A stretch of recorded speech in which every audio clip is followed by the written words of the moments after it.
In this presentation, I'm going to show you what we mean when we keep saying datasheet workup. So when we talk about working up your datasheet, what we're asking you to do is write out any math that you would have to do in the experiment onto your datasheet.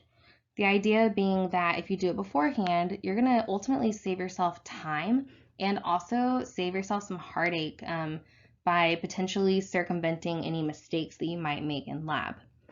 So remember that when you get to lab, often that can be a really stressful situation. Maybe it's at the end of your day, maybe it's at the very beginning of your day and you're not a morning person.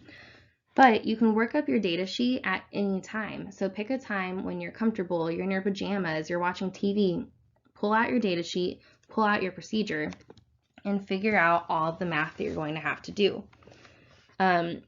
So for an example, we're going to look at a hypothetical density experiment. Hopefully we all understand, what a density experiment is. You need to find the mass of your sample and the volume of your sample, and then you calculate density essentially. So in this example, we're talking about having a liquid and a graduated cylinder, and then calculating the density of that particular liquid.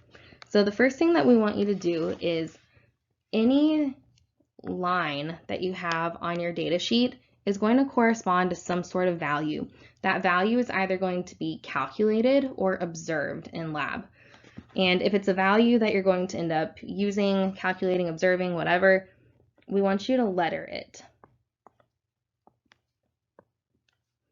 And the reason that we want you to write these letters is so that when you're doing math with these values, you don't have to write out, okay, mass of graduated cylinder divided by whatever, right? That's exhausting. If you can write out the math that you're going to have to do in the future just using a couple letters, that makes your life better, because then in lab it's just a plug and chug situation. Like you have an equation, you have the numbers, plug it in and you're done.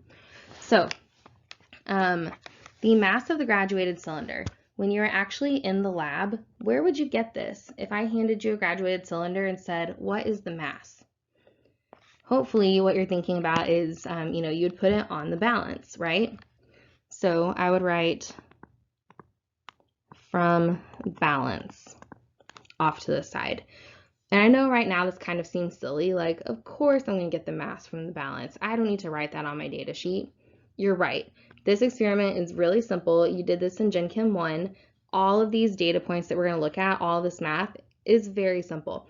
In Gen Chem 2, a lot of our experiments have 30, 40, 50 data points, and you're collecting them from all sorts of places, and it can get very confusing very quickly.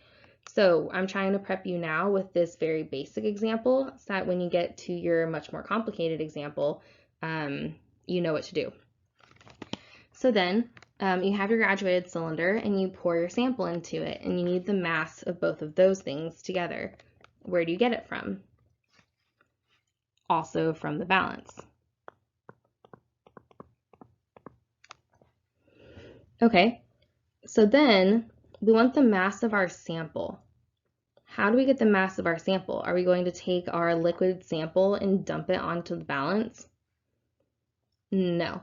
We're going to take our combined mass of the graduated cylinder plus the sample and subtract out the mass of the graduated cylinder. So off to the right-hand side, I'm going to write B minus A. Also notice that I'm writing it off to the side and not in the line. The line is where you're actually going to collect your data during lab. You don't want to fill that space up and not have a clean place for you to put your data. D says volume of sample. How are you going to get the volume of your sample? Hopefully you thought I'm going to read it off of the graduated cylinder. And then lastly, we need to calculate the density of our sample.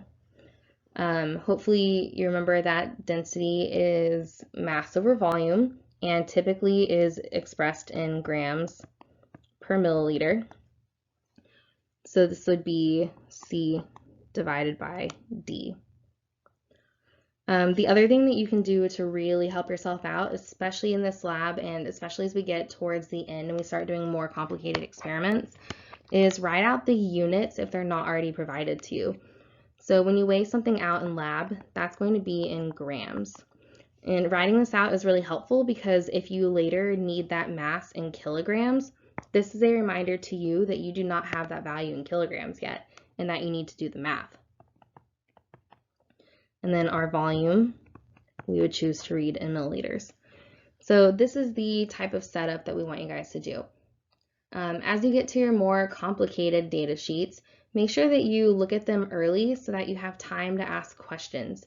You can ask questions on the discussion boards, you can go to office hours, you can email your IAs.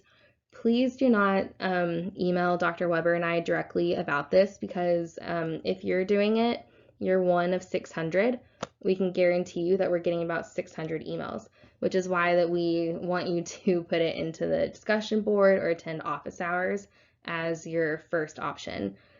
Please treat Dr. Weber's and my email as a last resort when it comes to getting help on things like this.